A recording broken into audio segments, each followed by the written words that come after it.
तो ये वाणी जो आपको दी जा रही है ये सारे विश्व में फैलेगी और सब पर प्रभाव डलेगा। चाहे कोई ना सुन रहा है, ना समझना चाहता है, घर में चले है और सदस्य नाम नहीं ले रखा, कुछ दिनों में देख लेना वह भी नाम लेंगे, क्योंकि उनके वो विष उतर जाएगा जो पाप कर्मों का, उनका धीरे धीरे कम होगा और वो फिर उनमें एकदम प्रेरणा बनेगी।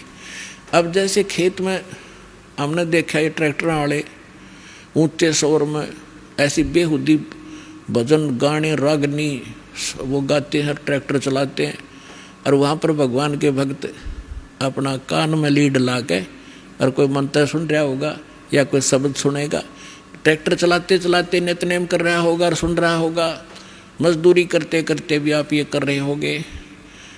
और ऐसे भक्त का बोया हुआ बीज भी जो भी आम समाज खावेगा उसको भी प्रभाव डालेगा। एक समय की बात है कि एक दो भक्त,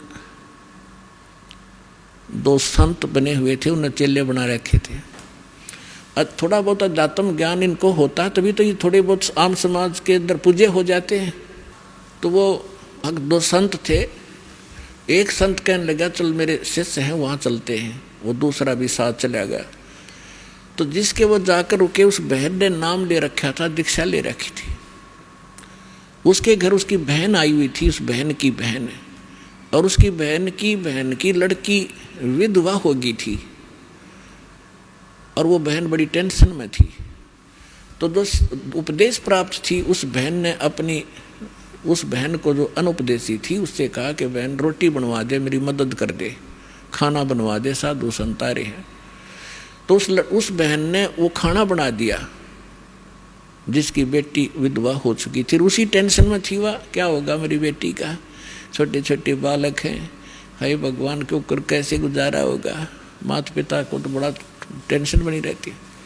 अब इन विचारों से ग्रस्त उसने खाना बना दिया, संतों ने खा लिया, वह सो गए। तो सुबह जो दूसरा था वो उठा और इतना टेंशन में उठा कि भाई क्या हो गया। उठ कर उसने अपने साथी से बताया कि भाई आज तो ऐसा सपना आया जैसे मेरी लड़की विधवा होगी हो और उसका क्या होगा, मतलब बुरी तरह तड़फड़ा था। आँख खुली जब चैन हुआ है तो वो बुद्धिमान था, उसने कहा अपने मित्र से कि क्या इस परिवार में किसी को कोई आपत्ति है। तो बोला जी मन ने भी नहीं पता, पता करता हूँ। उसने अपनी शिष्या बुलाई कि बेटी आपकी कोई तकलीफ है किसी प्रकार की, कोई लड़की को हानि होगी है। तो वो कहने लगी जी मुझे तो कुछ है नहीं, आपकी कृपा से मेरी बहन आई हुई है और उसकी लड़की मर गई, उसकी लड़की विधवा होगी, अभी 10 से 15-20 दिन हुए हैं और वो आई थी। तो उस संत ने पूछा क्या खाना किसने बनाया महाराज, कि उसी ने बनाया था। अपने आत्मा उस बहन के द्वारा बनाया गए भोजन में भी विचार प्रवेश हो गए और उस संत के ने खाया उस पर भी प्रभाव डाला उसने।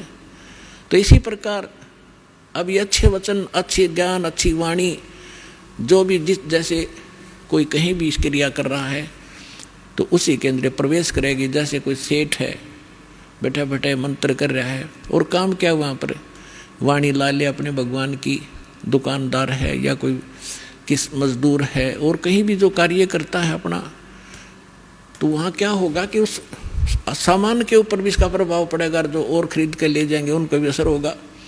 तो इस प्रकार हमारे जो सभी की आत्माओं पर पाप कर्मों का विष चढ़ने से मूर्छित पड़ी है या जागेगी और फिर भजन में लागेगी।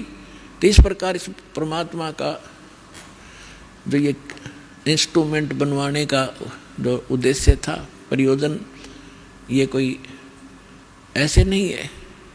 नहीं तो इसके अंदर सारी बकवाद देखें, जब तक ये ज्ञान नहीं होता, कोई फिल्म देख रहा है, कोई और बकवाद देख रहा है, कोई खेल देख रहा है, और अब ये ज्ञान होने के बाद कि ये बकवाद छोड़ के इसमें भगवान देखो, परमात्मा का नाम सुनो, ज्ञान सुनेंगे, तो यही इंस्ट्रूमेंट जो दुरुपयोग करके हमारा जीवन नाश कर रहे थे ये हमारे जीवन को सफल करेंगे।